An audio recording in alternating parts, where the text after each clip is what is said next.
आज हम जिस खबर पर चर्चा करने जा रहे हैं वह बिहार की राजनीति या प्रशासन से जुड़ी कोई साधारण सूचना नहीं है। यह खबर बिहार की सोच, समाज और बीते वर्षों के अनुभवों को बहुत गहराई से छूती है। आज जो फैसला सामने आया है वह सिर्फ शराब की बिक्री तक सीमित नहीं है, बल्कि यह उस पूरे दौर की समीक्षा है जिसे बिहार ने पिछले कई सालों में जिया है, महसूस किया है और सहा है। मुख्यमंत्री नीतीश कुमार ने साफ तौर पर यह घोषणा कर दी है कि 15 फरवरी 2026 से बिहार में शराब की वैध बिक्री एक बार फिर से शुरू की जाएगी। इस ऐलान के बाद पूरे राज्य में एक अजीब सा माहौल देखने को मिल रहा है। कहीं खामोशी है तो कहीं बेचैनी, कहीं उम्मीद है तो कहीं डर। यह फैसला किसी एक वर्ग को राहत दे रहा है, किसी को चिंता में डाल रहा है और किसी को गहराई से सोचने पर मजबूर कर रहा है। जब बिहार में शराबबंदी लागू की गई थी तब वह सिर्फ कानून की किताबों में लिखा गया एक आदेश नहीं था, वह एक भावना थी, एक सामाजिक आंदोलन था और एक बड़ी उम्मीद थी, खासकर उन महिलाओं के लिए जिन्होंने अपने घरों में शराब की वजह से हिंसा, डर और असुरक्षा का सामना किया था। उस वक्त गांव-गांव और शहर-शहर यह भरोसा दिलाया गया था कि अब बिहार बदलेगा, अब घरों में शांति आएगी, अब बच्चों का भविष्य सुरक्षित होगा और अब पुरुष अपनी मेहनत की कमाई शराब की बोतल में नहीं बल्कि अपने परिवार की जरूरतों पर खर्च करेंगे। शुरुआती समय में इस फैसले का असर भी दिखा। कई घरों का माहौल बदला, कई परिवारों ने राहत की सांस ली और ऐसा लगा कि बिहार सच में एक नई दिशा में आगे बढ़ रहा है। लेकिन जैसे जैसे समय बीतता गया वैसे वैसे हकीकत की परतें भी खुलने लगीं। जो चीज कानून की किताबों से हट गई थी वह समाज की जमीन से पूरी तरह खत्म नहीं हुई। शराब दुकानों से तो गायब हुई लेकिन गलियों में उतर आई, ठेकों से हटी लेकिन झोपड़ियों और खेतों के बीच छुप गई। सीमाओं पर सख्ती बढ़ाई गई लेकिन तस्करी के रास्ते और ज्यादा चालाक हो गए। धीरे धीरे अवैध शराब का एक ऐसा मजबूत नेटवर्क खड़ा हो गया जिसने न सिर्फ कानून को बल्कि पूरे सिस्टम को चुनौती देना शुरू कर दिया। गांव के गांव इस धंधे में उलझने लगे, सीमावर्ती जिलों में माफियागिरी ने पैर पसार लिए और पुलिस प्रशासन एक अंतहीन संघर्ष में फंसता चला गया।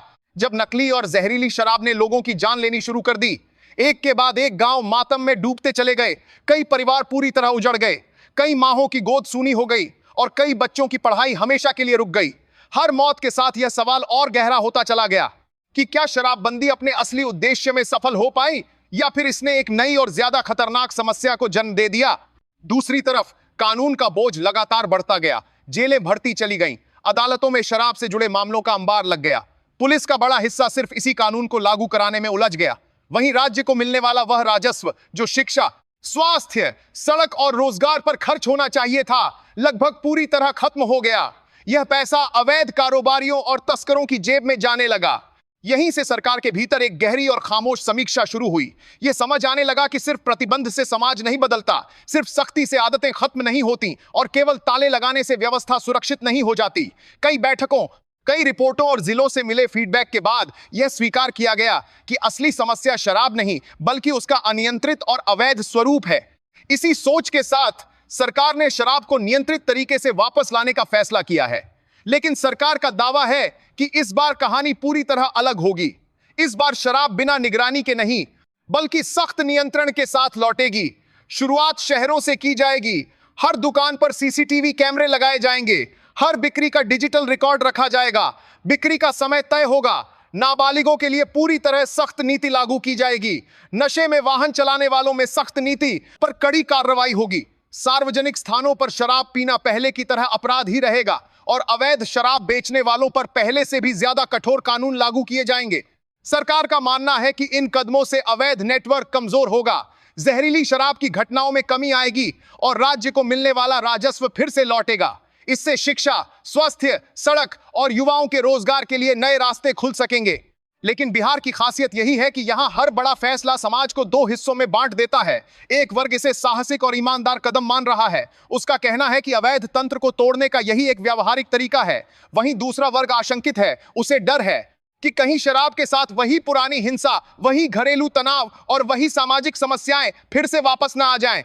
महिलाओं के मन में सुरक्षा को लेकर सवाल हैं, युवाओं के सामने नशे का खतरा है और पूरे समाज के सामने जिम्मेदारी की एक बड़ी परीक्षा है। सरकार यह कह रही है कि इस बार जिम्मेदारी सिर्फ प्रशासन की नहीं होगी बल्कि पंचायतों, महिला समूहों और स्थानीय समुदायों को भी निगरानी में शामिल किया जाएगा। असल कहानी तब शुरू होगी जब दुकानें खुलेंगी, जब नियमों की असली परीक्षा होगी और जब समाज खुद तय करेगा कि वह इस फैसले के साथ कैसे खड़ा होता है, क्योंकि नीति कानून से बनती है लेकिन उसका भविष्य जनता तय करती है। आज बिहार सिर्फ शराब की वापसी नहीं, बल्कि अपनी सोच, अपने अनुभव और अपनी गलतियों से सीख लेने की सबसे बड़ी परीक्षा दे रहा है। यह फैसला राहत बनेगा या पुराने जख्म फिर से खोल देगा, इसका जवाब आने वाला वक्त ही देगा। अगर आप बिहार की इस बदलती कहानी की हर अपडेट, हर ग्राउंड रिपोर्ट और हर सच्चाई सबसे पहले देखना चाहते हैं, वीडियो को लाइक करें और अपनी राय कमेंट में जरूर लिखें।